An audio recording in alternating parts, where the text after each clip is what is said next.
Hey guys, George at SoundTraxx here, and this week I'm actually here at the Colorado Model Railroad Museum here in Greeley, and I'm about to run my Missouri Pacific setup on the layout.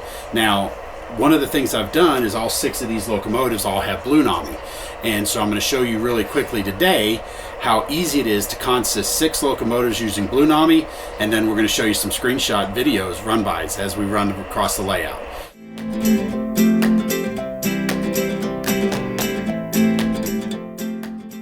So first off, you can see here on my screen, I've got my lead locomotive, which is 1587.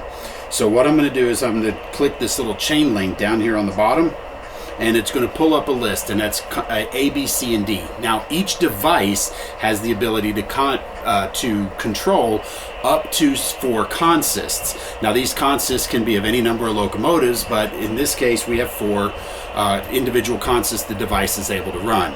So I'm going to start with consist B for my last name, Bogatuk.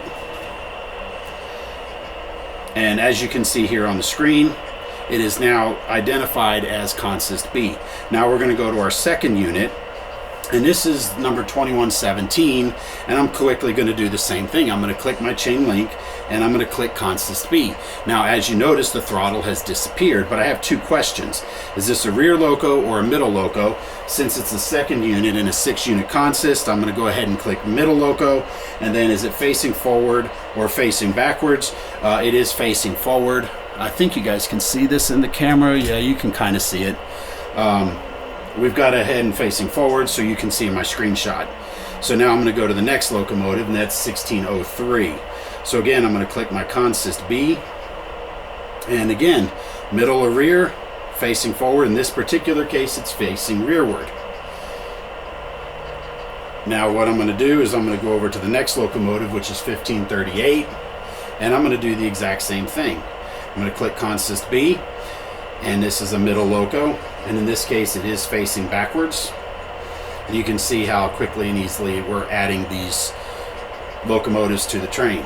So we're going to click consist B here for locomotive 2031, which is this second to last one here, mid loco facing backwards, and then our last one, 1575.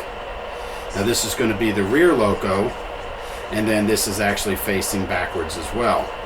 So now as we scroll through the consist, you can see that every one of these locomotives that are mid are ready to go. Now when I blow the horn of 1587 and turn on my lights, it's the only one that displays all the lights. Alright, so now I've got my locomotives. Now I can go ahead and start running my consist, and we're going to turn the camera a little bit here so you can see. Now 1587 on my screenshot here, I'm going to go over and I'm going to turn on my front class lights, my front number boards, and my truck lights, and you can see all those lit up. Now we're going to go back to our functions. We're going to blow our air horn, and we're going to start moving in the forward direction. And look, all 6 of those locomotives are consisted perfectly as if they were all one unit. Now the app does all that work for you. Now really quickly, I'm going to show you. We'll bring this train to a stop, and when I set the brakes, they all set the brakes. But when I go into my app here under consist functions, this is where you would determine which functions are sent to which locomotive in the consist, and you go through and set this up for your own function mapping or your own desires depending on which locomotives you want. So with that, we're going to go ahead and take this train for a spin, and we'll see you out on the road.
whole 4-inch line, so you can come straight through that way.